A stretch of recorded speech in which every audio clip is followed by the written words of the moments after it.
Hello, everyone, and welcome to tonight's Alan D. Solomont Lecture on Citizenship and Public Service with Senator Tammy Duckworth. My name is Amelia Rosinski, and I'm a sophomore at Tufts from Lincolnshire, Illinois, majoring in economics and international relations. I'm involved on campus as the Director of Events for Tisch Council for Philanthropic Leadership, as a member of Tufts Investment Banking Club, and as an ESL class teacher through Tufts ESL. And it's my pleasure to kick off today's event. Before I introduce this evening's guest and moderator, we would like to take a moment to thank the individuals and organizations that make events like this possible. Senator Duckworth joins us for the 7th annual Alan D. Solomont Lecture on Citizenship and Public Service. The Solomont Lecture was created over 10 years ago, endowed by Tisch College board members and friends, in recognition of Alan Solomon's service as founding board chair of Tisch College, 3 years before he returned to Tisch College as dean. Solomont served as Dean of Tisch College from 2014 to the spring of 2021 when he retired. We thank both Alan and the Tisch College Board for their continuing support for our event series. We would also like to thank Tufts University alum Paul Constam, who graciously connected Tisch College with Senator Duckworth's team. It is through the thoughtful collaboration with Tufts community members like Paul that we can fulfill our mission of hosting diverse leaders from all areas of civic life. And finally, we are also grateful for the support of our wonderful Tufts University co-sponsors, including the Political Science Department and Jumbo Vote. Our fall events will be ending tomorrow with Inside Outside Politics, Independent Political Organizations and Governance at 12 p.m. Eastern Time. You can find more information at tischcollege.tufts.edu/events. We want to thank the entire Tufts community for joining our events this semester, and we look forward to bringing you more exciting speakers and events in the spring. For folks in the Zoom room tonight, there will be an opportunity for you to ask questions during the event. If you have a question or two, please submit them via the Q&A feature at the bottom of your screen at any time. Now, it is my pleasure to introduce Senator Tammy Duckworth and Dean Dana Cunningham. Senator Tammy Duckworth is an Iraq War veteran, Purple Heart recipient, and former Assistant Secretary of the U.S. Department of Veteran Affairs, who was among the first group of Army women to fly combat missions during Operation Iraqi Freedom. Duckworth served in the Reserve Forces for 23 years before retiring at the rank of Lieutenant Colonel in 2014. She was elected to the U.S. Senate in 2016 after representing Illinois' 8th Congressional District in the U.S. House of Representatives. In the Senate, Duckworth co-founded the first ever Environmental Justice Caucus, and she sits on the committees for Armed Services, Environment and Public Works, Commerce, Science and Transportation, and Small Business and Entrepreneurship. She's also the author of New York Times bestseller, Every Day is a Gift, a memoir. In 2018, after Tammy became the first U.S. Senator to give birth while serving in office, she worked to change Senate rules to allow senators to bring their infant children onto the Senate floor as they do their job, voting on issues of national importance, sending a message that all workplaces should be family-friendly. She has since passed several pieces of legislation making traveling easier for new moms and people with disabilities. Joining Senator Duckworth is Dean of Tisch College, Dana Cunningham. Dana comes to Tufts from MIT, where she was the founder and executive director of the Community Innovators Lab, CoLab, a center for urban planning and development that engages students and community groups to build large-scale collaborations that strengthen civic infrastructure in marginalized communities. Prior to founding CoLab, Dana was the program director of the Elias Project at MIT, which was a collaboration between businesses, NGOs, and government to create initiatives that supported social, economic, and environmental sustainability. Dana spent several years as a civil rights attorney with the NAACP Legal Defense and Educational Fund, litigating voting rights cases in Arkansas, Texas, Tennessee, Louisiana, Mississippi, and other southern states. She also worked in philanthropy as an associate director at the Rockefeller Foundation, where she integrated racial equity into resource spending and designed an annual grants program addressing civil rights and policy issues in the US. Without further ado, it's my pleasure to welcome Senator Tammy Duckworth and Dean Cunningham. Thank you and enjoy the conversation.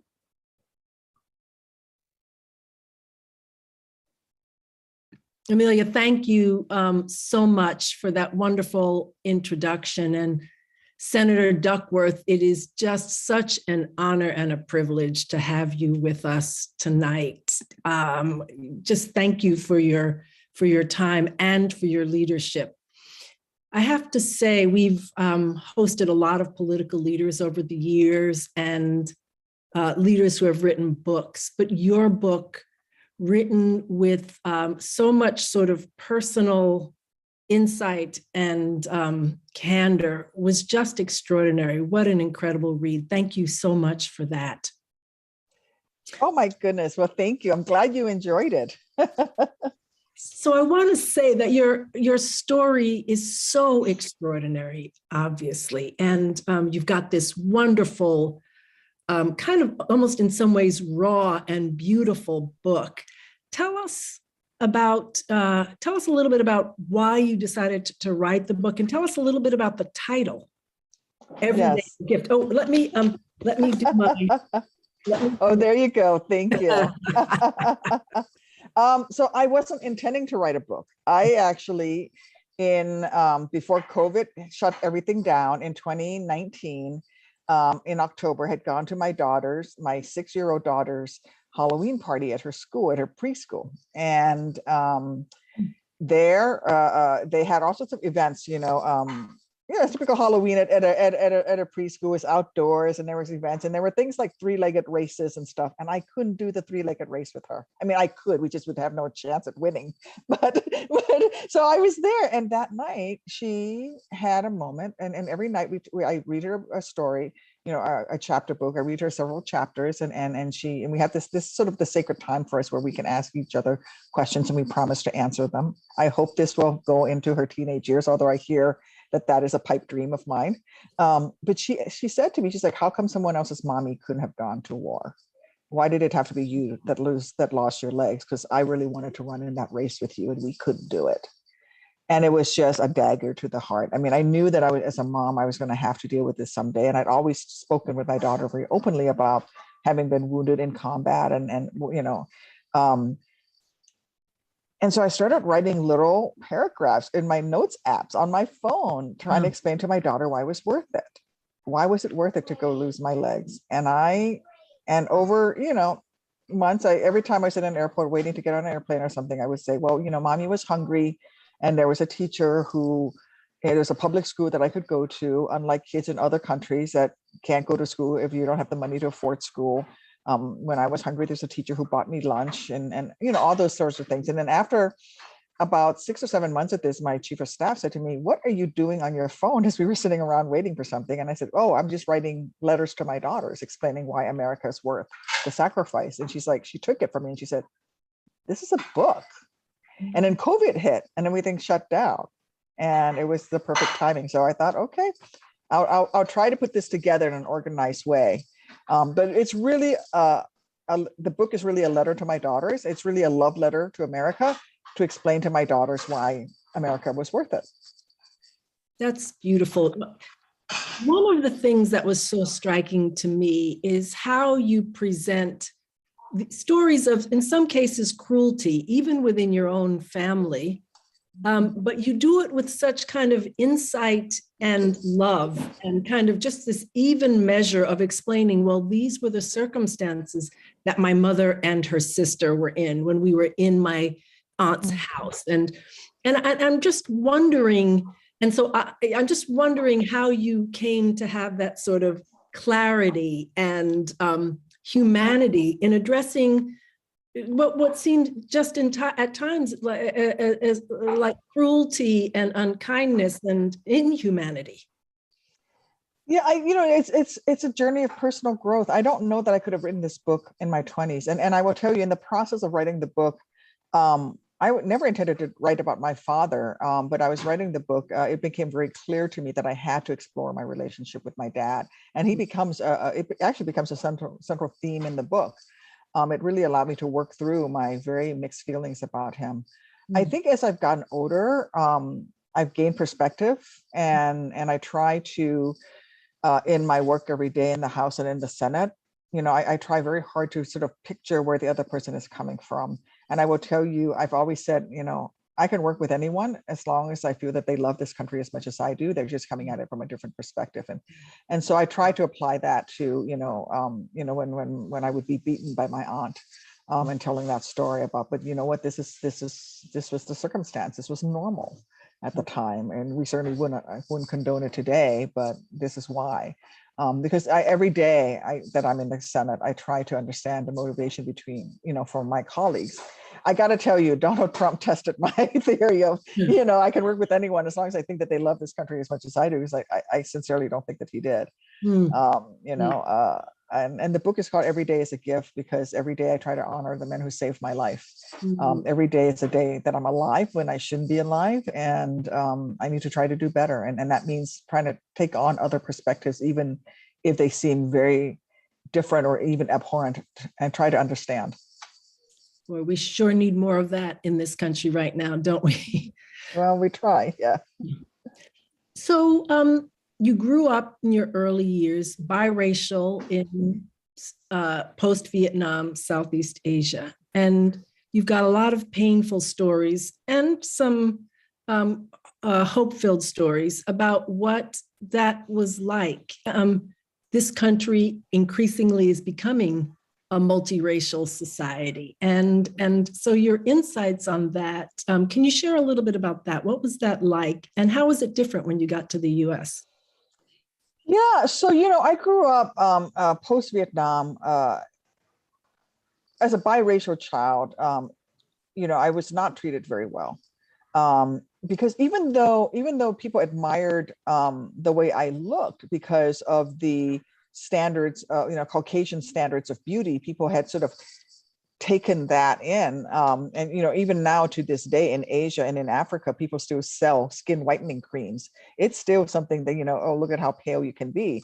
So I was seen as exemplifying white standards of beauty more than my Asian cousins. Yet at the same time, the only biracial children that existed in Southeast Asia at the time, especially in Thailand, where I was, were the children of American servicemen and Native Thai women.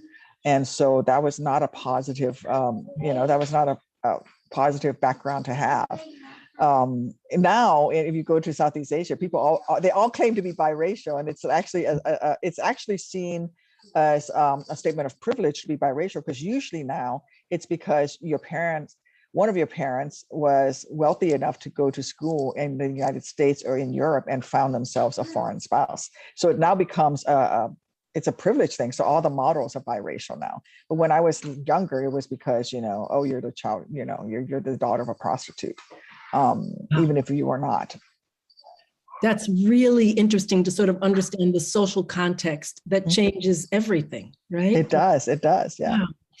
Wow. So during the pandemic, there really was, in some ways encouraged by the president, there was this flaring of anti-Asian hate and violence. And how did you address that? What was that like for you? I have to put that in the context of what had happened just before, which was the summer of Black Lives Matter summer. And so going into it, I had just gone through this long summer of people protesting in the streets for Black Lives Matter, and learning to become an ally, wanting to do the right things, but not knowing what it was that I could do without, coming from a position of privilege and power as a U.S. senator. And I had all of these young staffers. The thing about Senate offices is that you're staffed by young people. And I have a pretty diverse staff. And in fact, many of my staff members are African-American, and quite a few of them were out wanting to be out in the protests. And I'm here worried about my staff members. I wanted to support them, but then afraid that, I don't want them out there, getting beaten up. I literally told them, you better write my name and my phone number on your arm in Sharpie, so that if you get knocked unconscious and that you're they know who to call, that you're Senator, call Senator Duckworth. And they were just laughing at me because I was like, Mom, I'm like, write it in Sharpie. I want to show it to me on Zoom that you wrote it in Sharpie before you go to this protest. So I was learning to be an ally at the time. And my young 20-something staffers really taught me a lot about the pain that they were going through. And so then all of this violence against Asian Americans started happening. And it was just the same story all over again, of Asians being targeted. And in this case, Asian women, and in particular, elderly Asian women. And my mom was going to the grocery store to buy fruit because my mom moved in during COVID with us, fruit for her grandchildren. And she was being hassled by grocery store clerks and people in the grocery store for being Asian and this kung flu virus and stuff. And she would come home, and tell me these stories. And I just thought, oh my gosh, this is so underreported. So I did the only thing that I could, which was speak out and push really hard for this legislation, the anti-hate legislation that is actually anti-hate against all, it's anti-hate. It's not just about anti-Asian hate. So I'm really proud that we got that passed, but really pushed the administration hard to have a true accounting of the instances of hate crimes against Asian Americans in particular. It's so powerful, Senator, how you framed your experience in relationship to the experience of African Americans. So I asked you, what was it like when the anti-Asian hatred arose? And you immediately connected it to anti-Black racism. And this, I think, is a rarity in our culture right now, to connect these experiences rather than to see us as divided, do you know? And so just to thank you for that, that insight around that we are all connected, and that our experiences, having those commonalities can be a source of strength if we see it that way. Thank you. I want to say something. I call it the slice of diversity pie, the one slice of pie that's the diversity slice. When this whole thing happened, and after President Biden took office and started naming cabinet secretaries, and during the whole campaign, and I supported him, and there was this commitment that he would have the most diverse cabinet ever. He did not name a single Asian American to a cabinet level post. And I worked with the administration. I got to a point where I was so frustrated, I went public with it. And it was quite amazing because the other members of the Tri-Caucus, the Hispanic caucus, the Black caucus, and the Asian American caucus stood together. And Cory Booker right away called me up and said, Tammy, you go girl, you stand up for it. And my whole point is this, there's not just one slice of pie that's the diversity slice that the different groups should fight over. We should all get a slice of pie, right? And I'm so tired of anything like, oh, that's the diversity piece. Okay, we'll find a Black person, or oh, you're Asian. You okay, now check, quota check. We've got an Asian in that. No, it's not about the diversity slice. It's about everybody having a slice of pie. It's so exciting now for us in Boston having Michelle Wu. Isn't it wonderful? As our new mayor. And what an amazing inauguration speech she gave yesterday about this. Just, it's time for unity. It's time for us all to work together. And she was such an embodiment of that. So your life has been so profoundly shaped by the military. Yes. Tell us how, and of course your dad spent his life serving in the military, but tell us what was the journey, and I know you talked about this a bit in your book, but tell us about the journey that brought you to military service. Yeah, so I wasn't ever intending to be in the military. I wanted to join the Foreign Service. I wanted to go work in an embassy stamping visas and passports. That was my dream, maybe someday getting to be an ambassador like Ambassador Solomont, right? I tell him that he lived my dream of getting to be an ambassador. Because I grew up in Southeast Asia, as you mentioned, and I talk about this in the book, in a time when America was still very much looked up to in Southeast Asia. And we were looked up to not because we had this great military, because in fact, we just lost a Vietnam War. We just lost a war to an army in black pajamas. People revered us because of the Peace Corps, of the ideals that we stood up for and who we were. And I wanted to carry that forward. So that's what I wanted to do. That was how I wanted to serve. Now, my family has served in uniform going back to the revolution. And I always knew I needed to serve my country and I wanted to serve, but I thought I was going to do it in the Peace Corps. And I was laid off from a job, had the summer off after the first year of my master's degree program. And so many of my friends just happened to be military men and women. And they said, why don't you go to basic training, learn about the military? If you want to represent America in our embassies, you should at least understand the difference between a platoon and a brigade. And you're studying all about the soft powers and diplomacy, but you don't know anything about the military. You need to learn something. So I went off to basic training and fell in love with the Army. I cried at basic training. I locked myself in latrines and cried multiple times, but I still fell in love with the meritocracy of it. The fact that they didn't matter that I was a poor Asian girl. It only mattered that when the road march came, was I willing to carry extra load along with everyone else? Was I willing to carry, step up and do my part? And if you look back to our nation's history, this is where we've seen moves forward in civil rights. It's when Black Americans stepped up and were the Tuskegee Airmen, and through their actions, through the meritocracy, with the Red Tails, that never lost a single bomber in World War II, so that the bomber pilots were like, hey, we want the aircraft with the Red Tails. They didn't care who was piloting the aircraft. They just knew that if the Red Tails were with you, you weren't going to get shot down by German fighters. All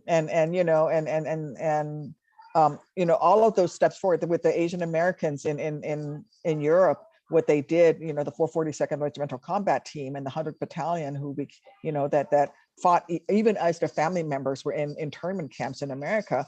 You had Japanese Americans and Chinese Americans fighting for our nation's freedom. And so for me, that's what the Army did, was that it didn't care who I was or what I was and how much I was worth.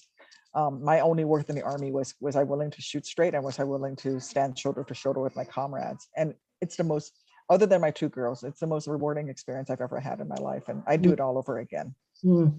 So can you just share with us, what is the difference between a brigade and a battalion? A brigade is much bigger than a battalion. Got it. A brigade has multiple battalions underneath it, and a brigade is commanded by a general. It's the first size that actually has a general officer commanding. Well, no, it's some brigades. They're full bird colonels, but yeah. A brigadier general, is that where that comes from? Yeah, traditionally, yeah. But a brigade now actually has a full bird colonel, and then above that you'll have a generals. But yeah, it depends on the type of unit. Giving a little education to us civilians here. Thank you for that. Yeah.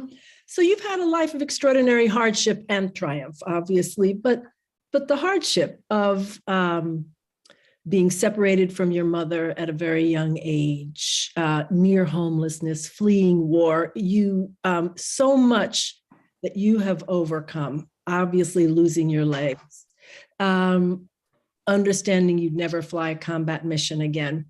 So what is the source of that strength that has gotten you through all of these extraordinary hardships that would have really caused the average person to crumble?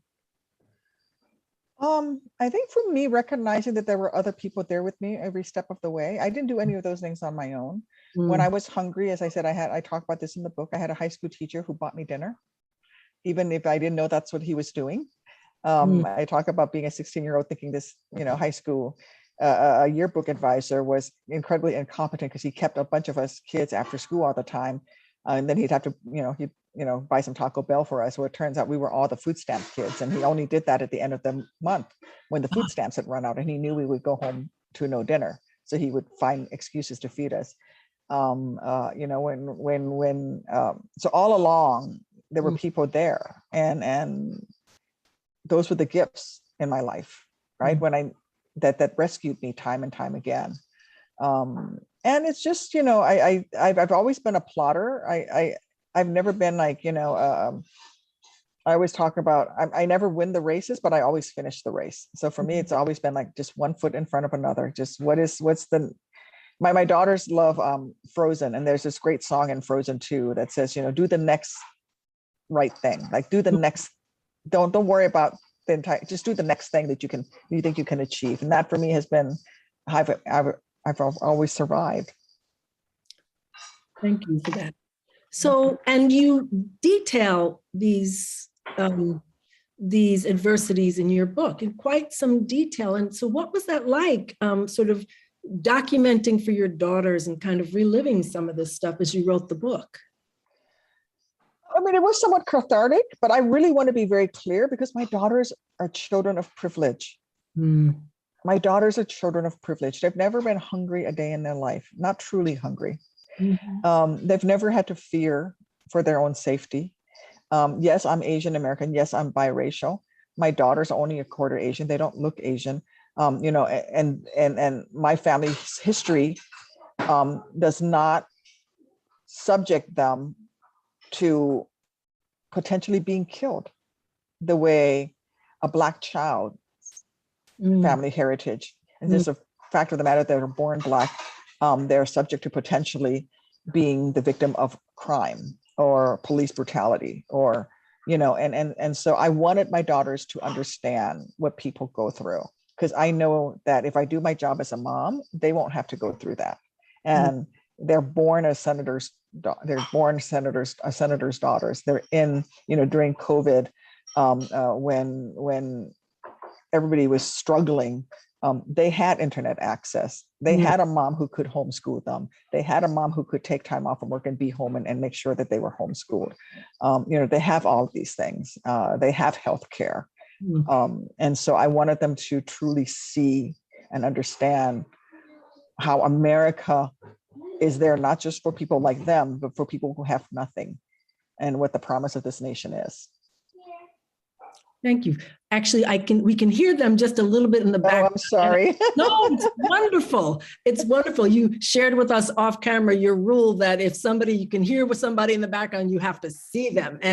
But it's just wonderful to hear their voices in the background. It makes it more lively and alive what we're talking about.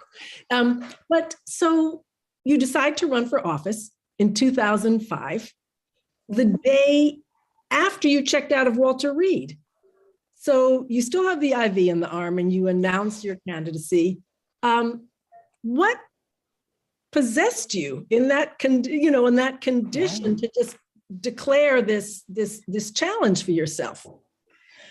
Well, I found myself at Walter Reed once I realized I was never going to be able to fly helicopters for the Army again, no matter how hard I tried, that I needed a new mission. And this is what all of our servicemen and women go through, the ones who are wounded and they come home from war. They need a mission. And lucky for me, I had met Senator Dick Durbin and our newly elected senator from Illinois, whom nobody knew who he was, Barack Obama. And Barack Obama was on the Veterans Affairs Committee, and Dick Durbin had started visiting me, and I started going to him with issues that all of us were going through at Walter Reed, because even though the healthcare at Walter Reed was the best in the world, the administrative support was really pretty poor, mainly because the Bush administration at the time had expected the war to be over in 2 weeks.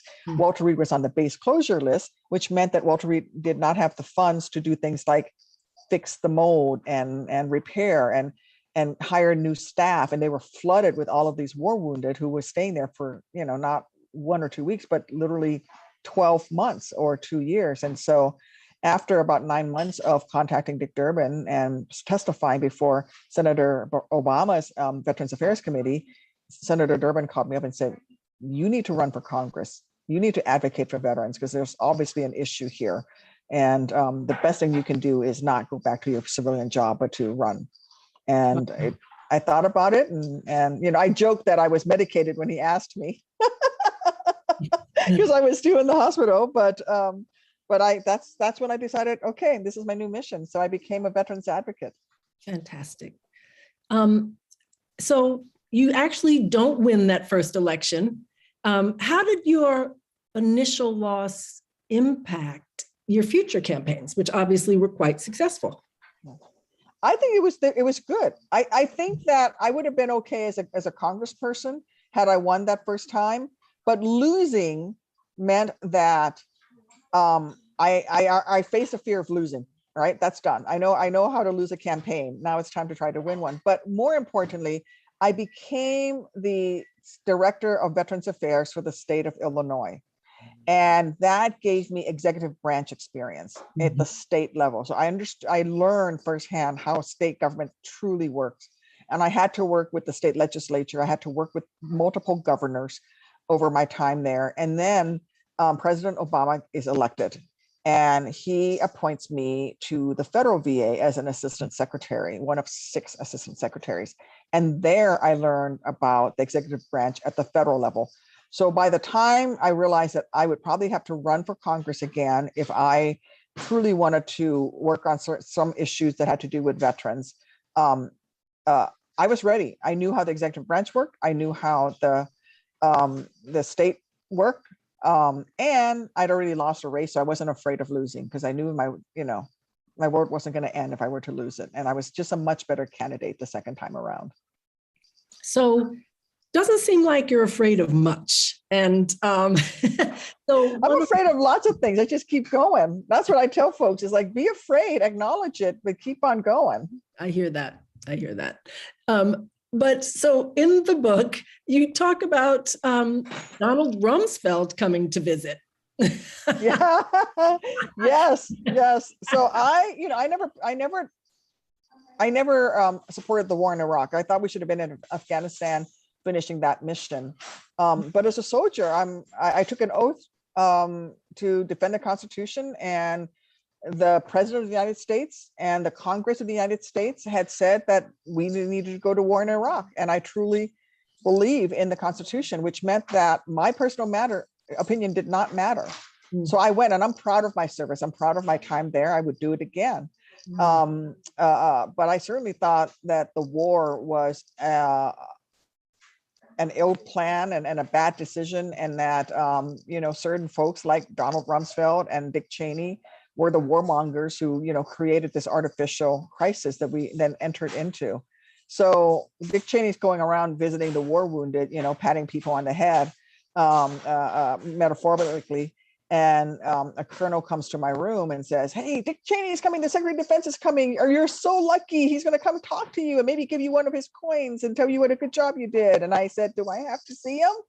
And the colonel stopped in his tracks. And I guess I just had a long day. I was tired. I just didn't feel like being the good little soldier anymore. And he said, "Well, no, you don't have to." And I said, "Good. Then I don't want that man to cross the threshold of my door." Wow. "Thank you, sir." And the next morning they sent a psychiatrist in to see me to see if I was doing okay. And I said, "It makes me the sanest person in this room, sir." I love that. So 20 years now, it's been 20 years, and President Biden decides to end the mission. Yes. And so what was that like for you? 20 years in the war in Iraq, and we pull out. Well, no, the war in Iraq has been over for 10 years. No, I know, but I mean, 20 years since meant, so sorry. Afghanistan, yeah. Yeah, sorry. So you 20 years in Iraq and then Afghanistan, and he pulls out. Yeah. So, I mean, I've always said, and I have been arguing for quite a while now, that we needed to have a true debate on why our military was still in Afghanistan and what that mission was.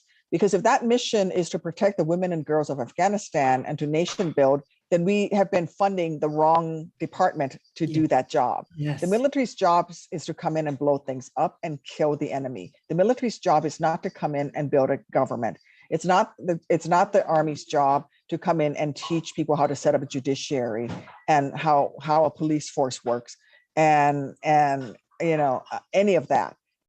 So if that's what we want the mission to be, then we need to bring our military back, and we need to be funding the State Department, and we need to go to municipalities with police forces and send in some mayors and to teach people how municipal government works and go.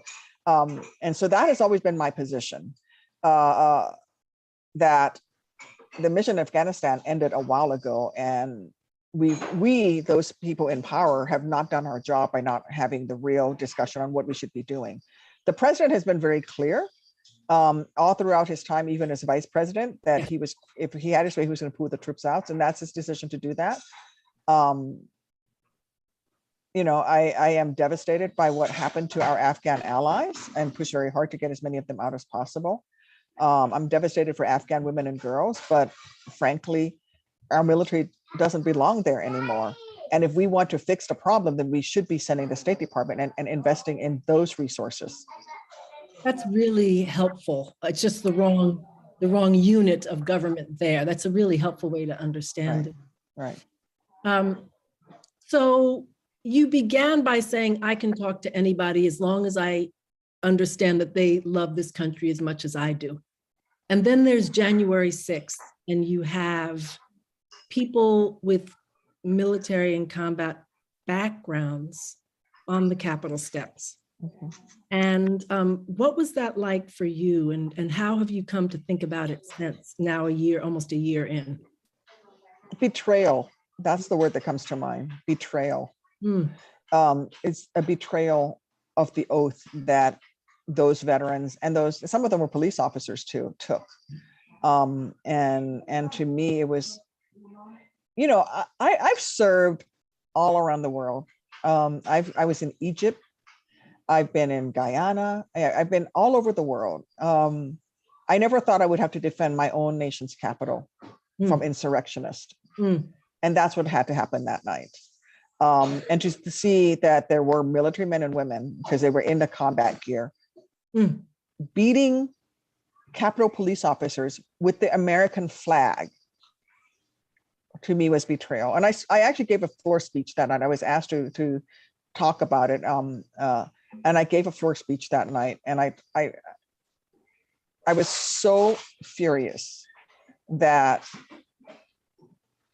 Americans would threaten our Constitution and our democracy, and that law enforcement officers and military men and women were part of that effort. And I will tell you that after I gave that floor speech and sat down, a text message popped up on my personal cell phone, and it was a threat against me and my family. And I just remember thinking, oh, I'm not quitting now. I'm not quitting now. You're not, you think that this is what's going to do it? I don't think so. I'm definitely not quitting now. Boy, so it's about fighting back. What a model particularly for young women you are. Thank you. I just thank you for that. Oh, thank you. Okay, so we just had elections. Some pretty disruptive elections from the standpoint of the Democratic Party.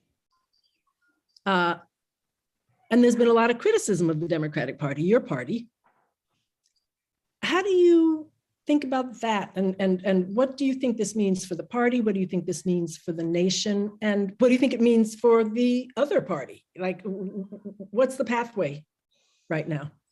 I think that we're in this period where there is a fight for what America is going to be. And I do feel that the Republicans who are Republicans now, that are still remaining, that are Trump, that have bowed down to President Trump, are going to do everything that they need to keep America from being what it's going to be, which is a much more diverse society. And that is the fundamental difference between the two parties right now. And what Democrats have not done well is we have not shown the American people that we're looking out for everybody, that democratic policies will help everyone across the board.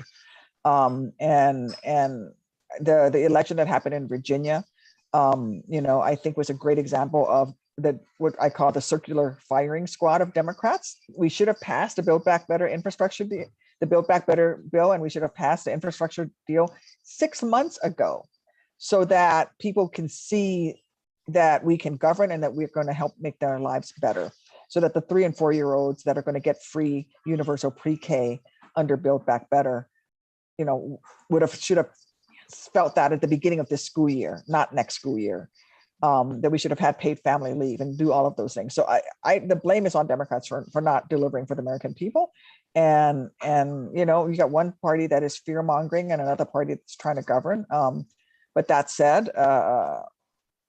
2022 is another election year, so we've got a year to get help out to people and reach out to folks. And if that means that we have to end the filibuster to do it, then I'm on board with that, because I can't think of a better thing to end for the filibuster over than to protect voting rights and to protect families and the ability of everyone to express their opinions in this country. And so There are a lot of students and young people in our audience, and a lot of them are here because they're really hoping to pursue a career in public service, career dedicated to serving others. And your life obviously has so much to say to them. And so what advice do you have for them? Do it. Do it. Even as a student, you can make a difference. Because the places where we are deciding and changing policy that affects all of us is not just the halls of Congress, the halls of the Capitol in Washington, D.C. In fact, many of those battles that have life or death consequences begin in some place as you know, as mundane as the board of trustees of your local library. Because by the way, that's where they're deciding which books are banned, right? And the Koch brothers a few years back started funding initiatives through organizations that supported candidates running for state government and state house and state senate races, because when you control the state house and the state senate, you control the districting process. You can also change those state laws. They also started funding people running for school boards and library boards. And I think COVID has demonstrated to the American people how important school boards are. You know, but I don't think school boards ever got as much attention as they have during the mask mandate debates of this past summer. And so what I tell young people is do it, run for office or help someone run for office. It doesn't have to be a federal office. It can be your local school board, because by the way, there's school boards right now that are banning Beloved and banning, you know, for me, the Judy Blume book, you know, that I hope my two girls will one day read, right? Those are being banned. And they're all, you know, Catcher in a Rye. I mean, classics are being banned. And it's the local school board that makes those decisions. It is a local municipalities and trustees of your local municipality that decides on what kind of training your local police force is going to undergo, so that you can deal with understanding systemic racism that exists in our judiciary and in our police forces, and what we need to do to make sure that not only do we support our police officers so that they have the tools that they need to do their jobs, but we also recognize that cultural competency training is a tool that they need in order to do their jobs, just as much as the body armor and the bullets and the SWAT trucks are as well. So do it, run for office, help someone run for office. Love it. And at the same time, right now, school boards in particular are sites, as you were just talking about, of tremendous contention and controversy. You spoke before about your reaction when right after or on January 6th, you're on the floor and you get a threat for standing up for the Constitution and the country. And so what is your advice to people who are fearful of entering public service at this time? That intimidation is an old tool that those in power try to use to prevent people from participating, and that you must show up. And if you just give over the stage to only those who are violent and those who are most aggressive, then you will never break through. You know, I was never part of the civil rights movement, and none of my family members were parts of the civil rights movement. But I think there's a lot of, you know, but I served with John Lewis, and there's a lot to be learned about showing up and just being present. That is just as important, being that presence, and not yielding the territory to the other side. Powerful. So what an extraordinary role model you are. Who is your role model? Oh my gosh, you know, there's just so many great folks along the way, and I will tell you that so many of my role models were my near peers. You know, there were the military officers who were just maybe 3 or 4 years ahead of me, who were the kind of offices I wanted to be when I grew up. It's many of my peers in the House and in the Senate that I look up to and say, okay, that's the kind of thoughtful person I want to be, thoughtful legislator I want to be. My mom, if you read the book, just for her tenacity and never giving up. I think that's where I got my, I'm not giving up. Even if I have to crawl, I'm going to get that done. And I learned that from my mom. So a lot of times for me, you could name great historic figures, but a lot of my real role models are the first persons around me. And I've gone up to other senators and said, hey, I could use some mentoring here. Tell me how this, am I thinking right or wrong? And they're my peers and they're always willing to help. And that's the one thing I found is when I've gone up to somebody and say, I don't quite understand this. Tell me about this. And I've had staff members, when I talk, we started by talking about the Black Lives Matter protests. We actually, as an office, did an office-wide Zoom and asked a couple of our Black staffers who had been out on the front lines at the protests to educate all of us, me included, on what was going on and what the Black community was feeling and how to be allies and all that. So, some of my mentors were my own 20 plus staffers because they knew something I didn't know. So what is so poignant in what you're saying and so useful, I think, is that you don't have to have a superhero out in the stars. It can be somebody right next to you, and having the humility to learn from them is really the extraordinary gift. Yeah. Yeah. I mean, every day is a gift, right? The name of my book are all the gifts that I received on the day of my shoot down. And, the most junior person on my crew, the guy who was most overlooked, was the youngest guy on my crew, ended up being the only one who could stand the perimeter and defend the perimeter so I could be saved. I started that morning as the highest paid, highest ranking person. And at the end of that day, I was the weakest person. And Kurt, my door gunner, was the person who stood the perimeter. And so you never know at the start of your day, the person that is the most valuable and important person is going to be at the end of that day. And it may be, the janitor who, opens the door and helps everybody escape from a fire. You never know. So you can't overlook anyone because there's always an opportunity to learn. And that's a gift that I receive is that insight. So Senator Duckworth, thank you. We have questions. Somebody's gonna put the hook around my neck in a minute if I don't ask questions. No worries. So here's the first question. Heather McGhee wrote in The Sum of Us that many Americans don't want government policies to help all of us. And that is why specifically they vote against the policies that will help them. Yes. They only want the policies to help the people like them, generally like them racially. How do we govern and still pass policies that help everyone and figure out how to deal with these people who vote against their own interest?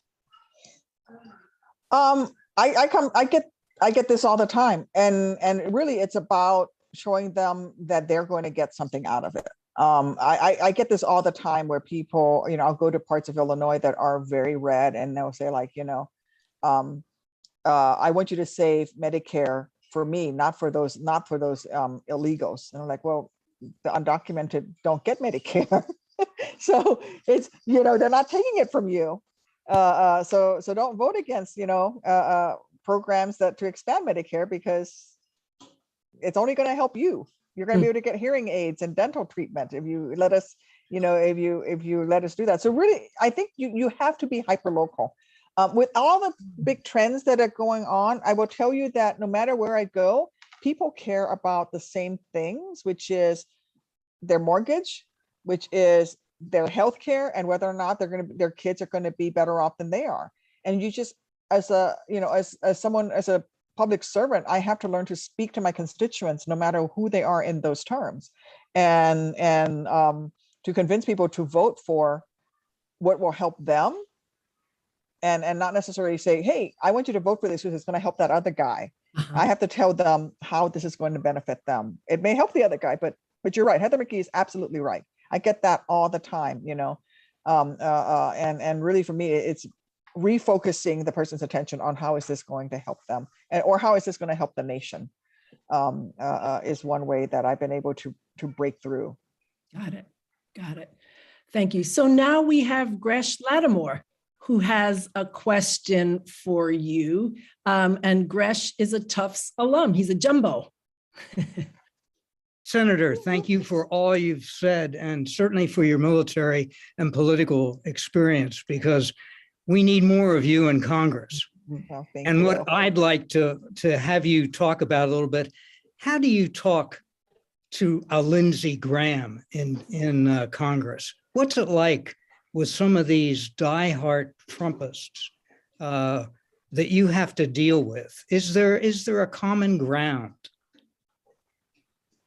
So I do find myself speaking about things in a way, in a language that I know they will support. I'll give you an example. One, I feel that we need to invest more in public education. I feel that we need to work towards a universal healthcare system of some sort. We can start with Medicare buy-in. We can start with a public option on the exchange. I think we need criminal justice reform. And how do I sell that to Lindsey Graham or some of these very Trumpy people, right? Or how do I sell this to a guy in Southern Illinois who is a farmer, in a small town? Well, here's what I tell them. I say, for the last several years, the Department of Defense has put out a study that says they can only recruit from 29% of the population of 18 to 24-year-olds in this country, because 71% of them cannot meet the basic entrance requirement for the military. And those are, they can't pass the written test and the math test that's written at the 8th grade level. Wow.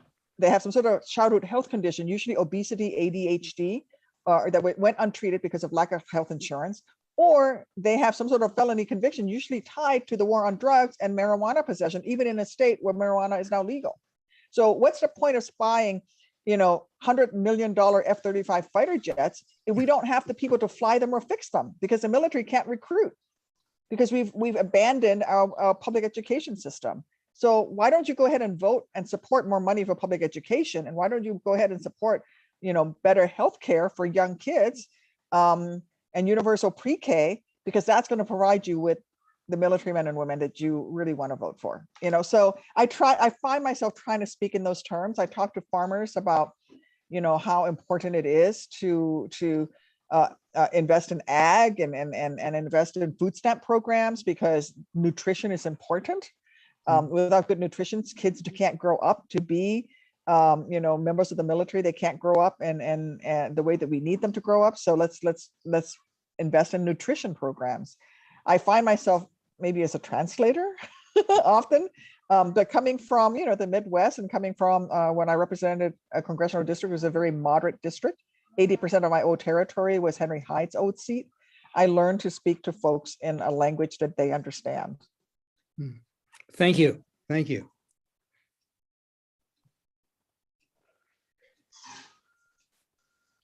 Oh, Dean Cunningham, you're muted. There you go. Sorry about that. Who is our next questioner? Samantha Perlman, a current Tufts student. Samantha.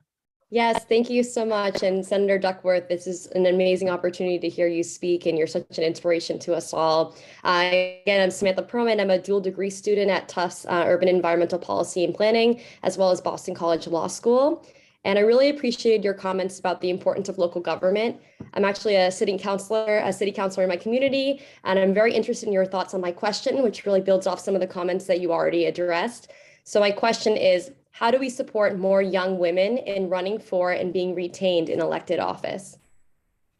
Well, train them, find them, recruit them, and train them. There are lots of different programs. In Illinois, we have a program called I Will, it's a Illinois Women in Legislation. It's a 10-month long program, and it teaches women to either help run campaigns or to run for office themselves. There are lots of different versions of this. I know that Senator Gillibrand has her Off the Sidelines program. There are many of these programs. Basically, ask them to run or ask them to participate, and then train them. And then we've got to be there with the funding, which is where Emily's List comes in, because much unlike the men, women don't come forward with a network of people with a lot of money to help fund those campaigns. But really, it's about showing folks that they can do it, that they can hold office, they can win, and then giving them the resources to do it. Thank you so much. It's great to hear that. And I did the Emerge program, so I definitely Emerge is another great it's one. important to have that. Thank you. Thank you, Samantha. And now we have Crystal Vizina, and Crystal is also Jumbo, a Tufts alum. Hi, Senator Duckworth. My name's Crystal Vizina. I work at Hanscom Air Force Base with some military students.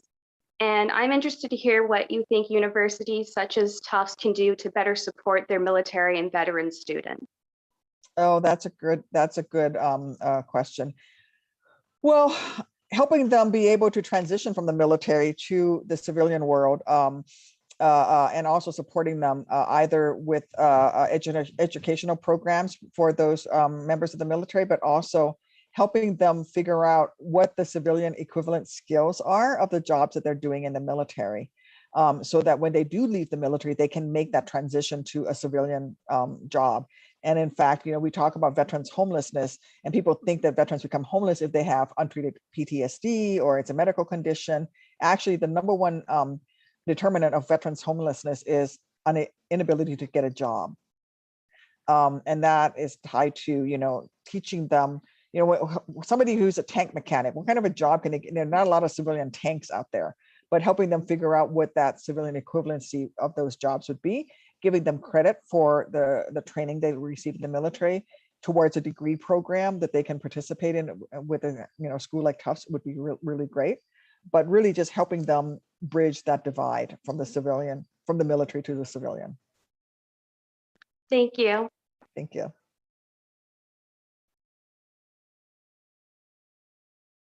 Senator Duckworth, we've reached the end of our time, and it is with such gratitude that we close tonight. Your courage and your candor and your humor and your joyfulness is just such an inspiration for all of us. We need you now in government in a way that we haven't needed leadership like this. Just what you bring to this work is just extraordinary, and just want to thank you and thank you again for all that you're doing and for spending time and sharing your stories with us. Thank you so much, Dean Cunningham. It's been really a fun conversation, and it's been great to get the questions as well. Come visit us in Boston and come give a shout out to our mayor. I will. I was up there after the Boston Marathon bombing, visiting some of the survivors, and I got a tour of all of the universities and schools that's up there. I called it my tour of schools that my GPA would never have gotten me into. But here we are. So I would love to come on. Thank you for the invitation. Thank you. One day we hope to host you in person for sure. Okay, thank you. Take good care. Thank you. Be well. Be well.